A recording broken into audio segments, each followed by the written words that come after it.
عليكم. لا تنسوا الاعجاب بالفيديو والاشتراك في القناة تشجيعا لنا لنستمر بنشر المزيد إن شاء الله.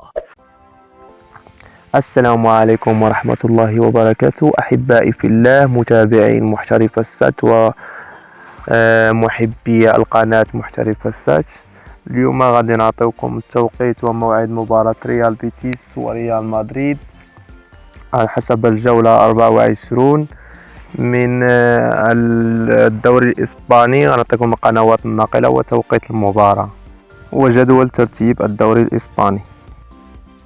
تنطلق هذه المباراة يوم الأحد 5 مارس، وذلك في إطار منافسات الدوري الإسباني الجولة 24.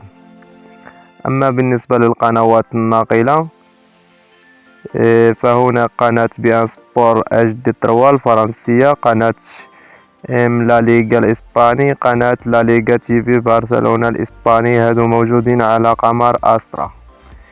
وأما بالنسبة للتوقيت، بتوقيت مصر 10 مساء، وفي المغرب وتونس في تمام الساعة 10 مساء. أما بالنسبة لترتيب الدوري الإسباني هو كالتالي: ريال مدريد ثاني الترتيب، وريال بيتيس خامس الترتيب.